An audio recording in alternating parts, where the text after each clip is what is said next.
টানা কয়েক দফায় দাম বাড়ার পর অবশেষে দেশের স্বর্ণবাজারে বড় ধরনের স্বস্তি এসেছে।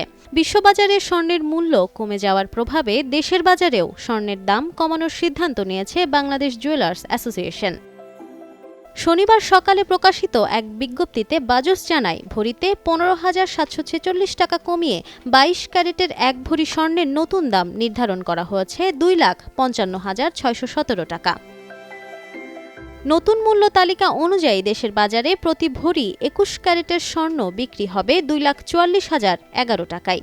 18 ক্যারেটের স্বর্ণের দাম নির্ধারণ করা হয়েছে 2,09,136 টাকা এবং সনাতন পদ্ধতির স্বর্ণ প্রতি ভরি বিক্রি হবে 1,71,869 টাকায়। বাজস আরও জানিয়েছে, নির্ধারিত স্বর্ণের বিক্রয় মূল্যের সঙ্গে সরকার নির্ধারিত 5% ভ্যাট এবং বাজস নির্ধারিত ন্যূনতম 6% মজুরি যুক্ত করতে হবে।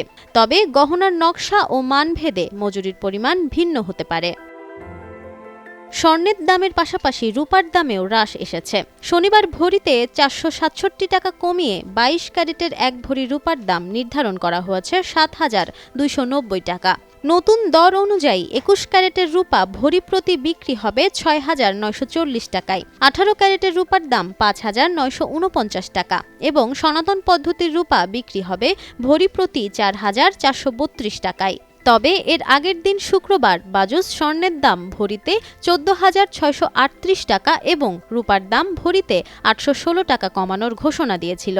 ফলে টানা 2 দিনে স্বর্ণ ও রূপার বাজারে বড় ধরনের দরপতন দেখা গেল। Nafisa Noyal, Times today.